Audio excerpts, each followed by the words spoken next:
9/11 in progress.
Got a situation here.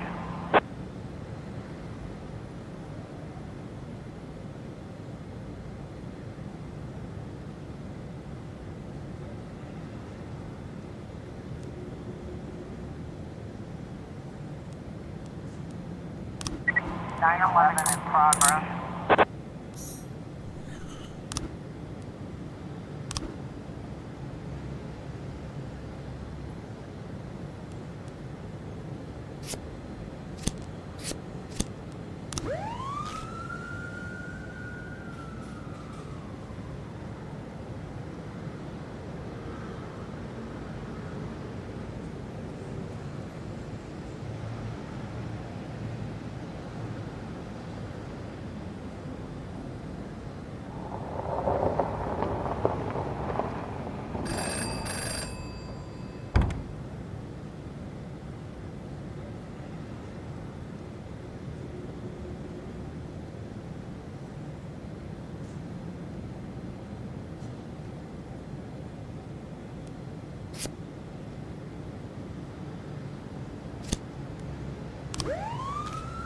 Nine 11 complete.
412 in progress.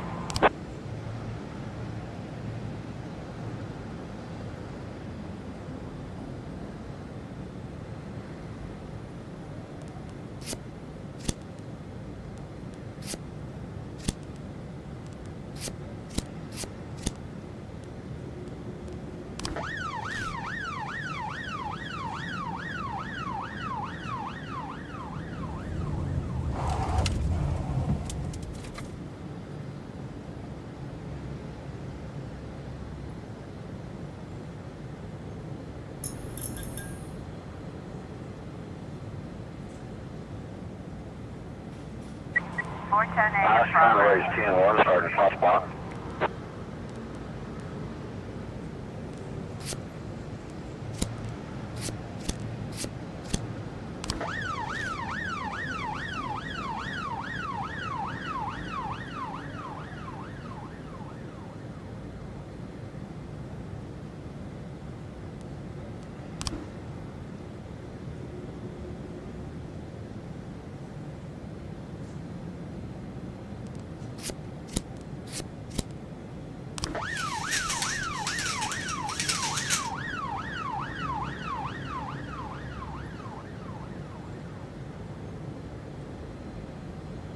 Four 12 910A in progress.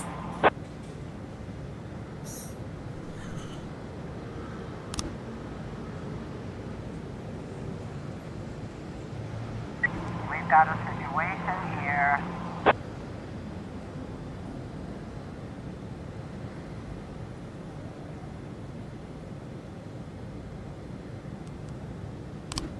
Four 10A complete.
I was trying to raise 10-1, Sergeant Southpaw.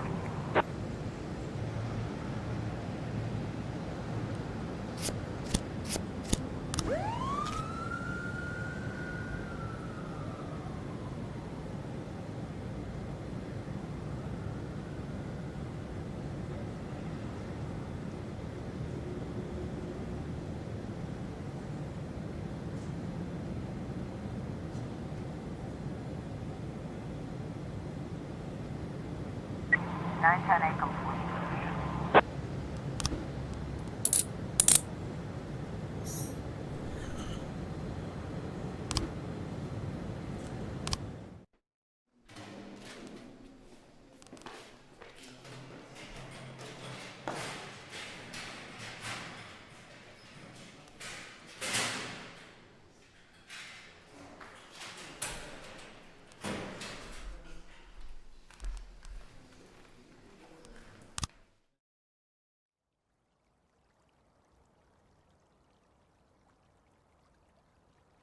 In my new role as corrupt official, I had to give up some of my favorite habits.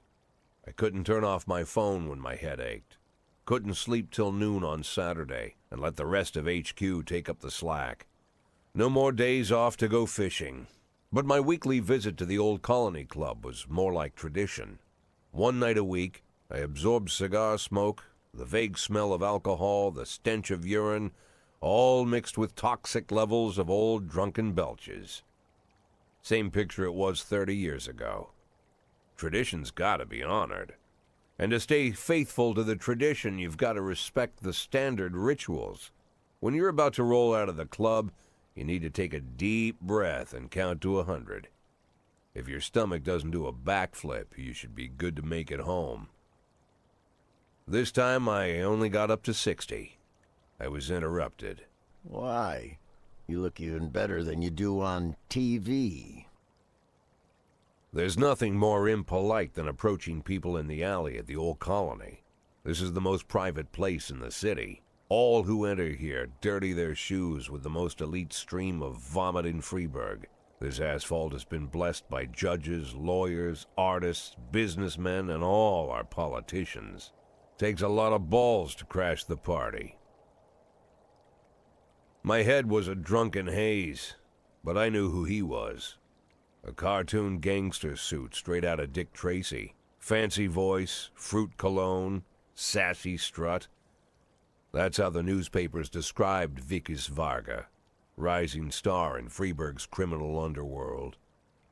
He appeared out of nowhere, and with the support of the local punks, Varga broke all the old rules of organized crime.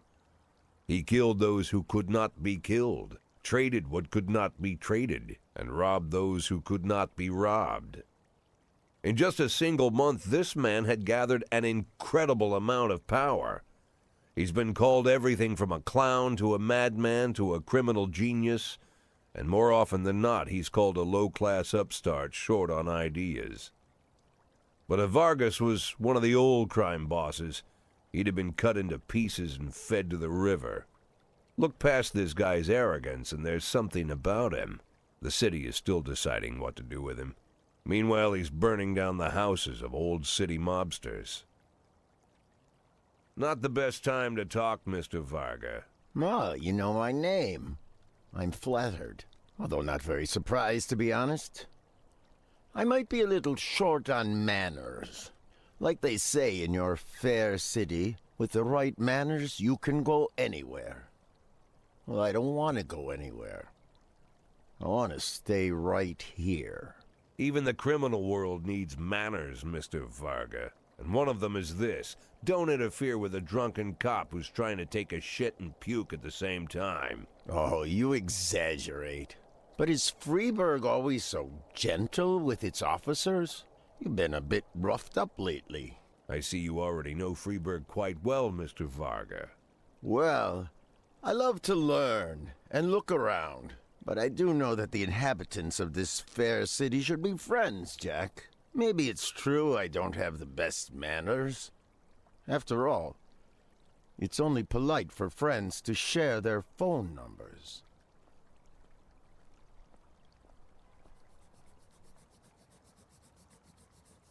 This city of yours moves so fast.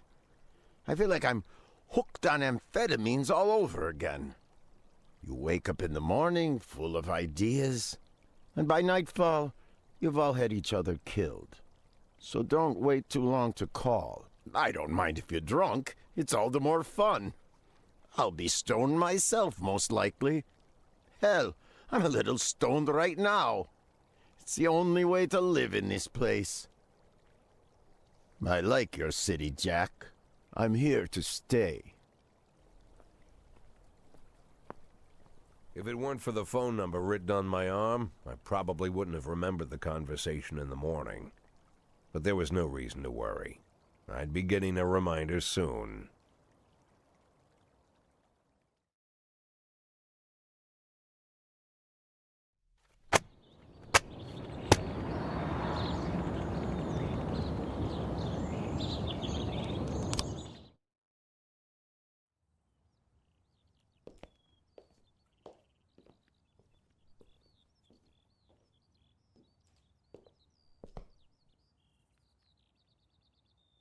My morning ritual was plagued by the smell of Vickers Vargas' fruity cologne. It was like the sharp citrus scent was chasing me around the house, as if Vickers was right there in my living room. When I finally realized the smell was coming from a big basket of oranges, it didn't put me any more at ease. I'd opened my door to lots of threatening mail, evidence of criminal wrongdoing, even a dead ferret or two. But fruit? Never.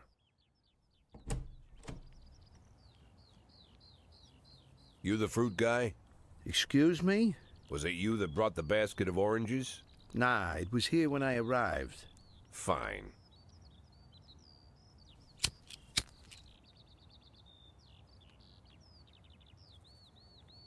So who are you? Today, I'm your driver. And where are we driving? To work. That's it? Yeah, we have to make an important stop along the way. Where? The ranch. What ranch? Just the ranch. Fine. The morning seemed surreal, and I took in the magic. Why wreck it with meaningless chatter?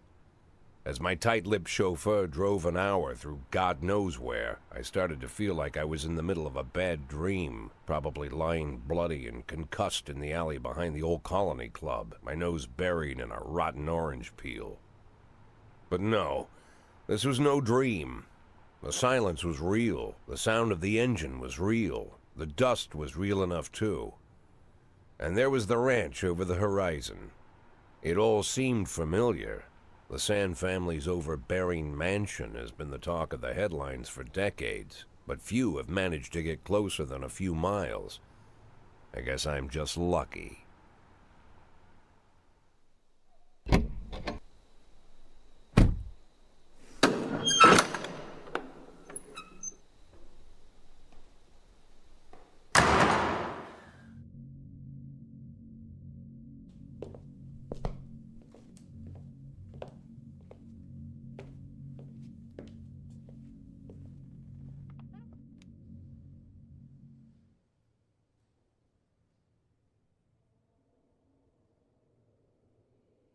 I didn't know you took private meetings, Mr. Sand.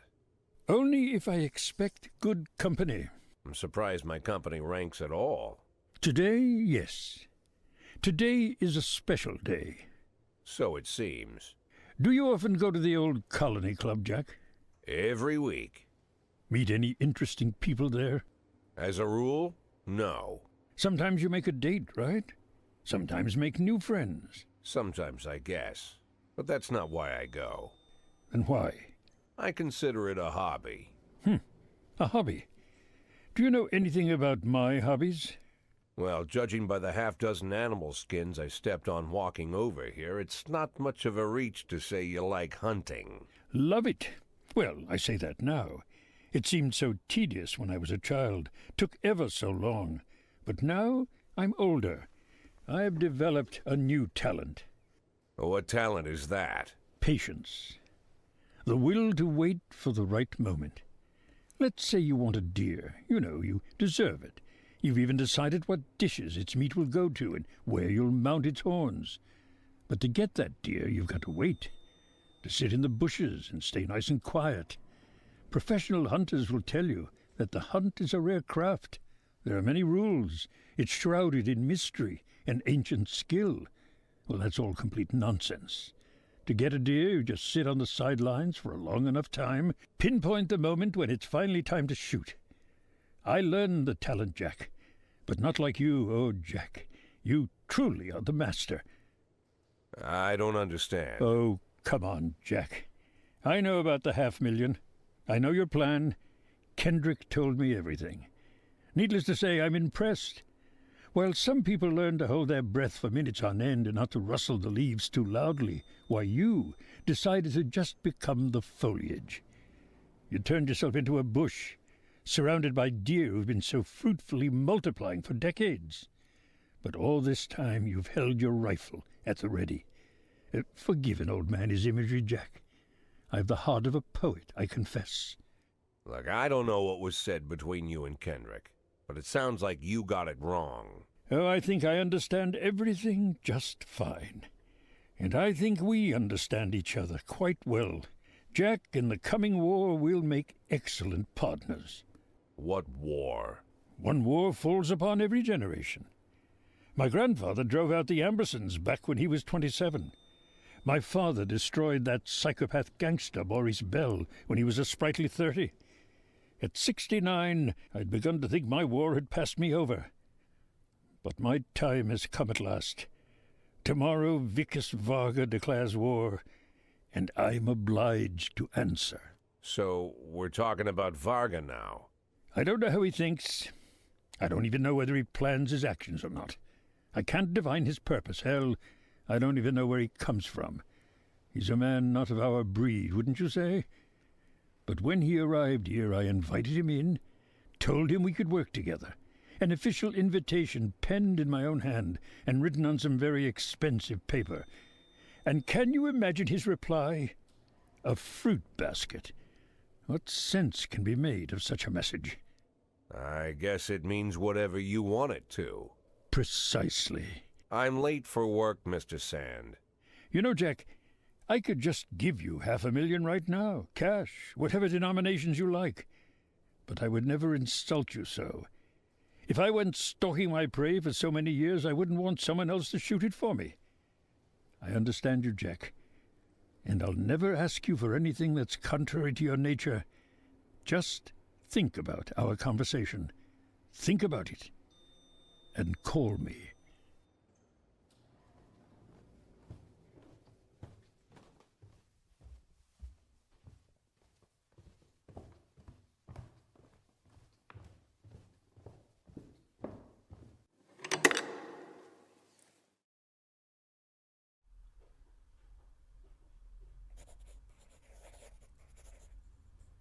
Like I said, it's a whole new life, and I've had to give up some old habits.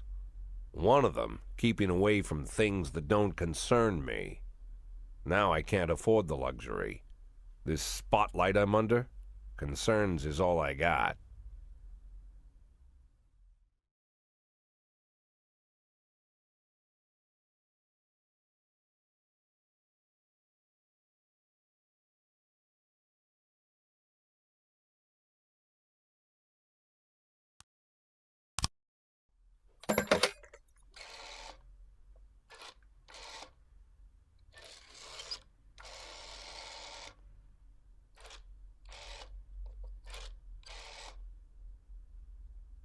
Tell him it's Boyd.